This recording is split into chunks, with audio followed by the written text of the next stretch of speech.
j'aime mes amis, j'aime ma famille. Mais est-ce que je mentirais si je disais que de temps en temps, ma chambre ne m'appelle pas pour y trouver un peu de calme et de solitude? Je suis certaine que vous me comprendrez si je vous avoue qu'il m'arrive parfois qu'au milieu d'une dispute, j'ai une envie folle de prendre la télécommande et couper le son de la voix criante de ma mère qui me répète pour la 5e fois de passer l'aspirateur. Parce que c'est elle qui fait tout ici. Bon, c'est probablement le cas, mais là n'est pas la question. Est-ce qu'être seule, c'est une décision qui m'appartient ou que je subis? Ai-je un choix quelconque dans ce processus?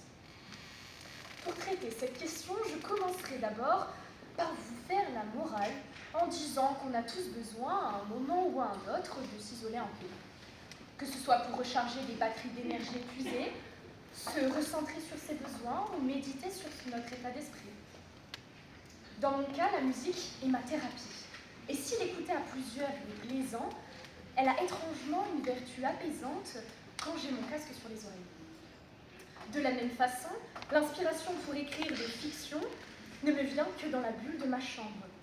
Même s'il est vrai que mon entourage me souffle des esquisses de personnages et des caractères bien frappés. Mais si je suis solitaire par choix, la solitude est une expérience que je ne voudrais pas tenter. Quand j'entends que d'après une enquête de Santé publique France de 2022, 27% des lycéens se sentent seuls et 13% des risques suicidaires, waouh! De toute façon, je n'aime pas les stats, donc... Quelque chose qui me parle plus, en revanche, c'est le film d'animation L'Âge de glace. Manu le mammouth me fait toujours de la peine. Quand j'étais petite, je ne comprenais pas pourquoi il ronchonnait sans arrêt.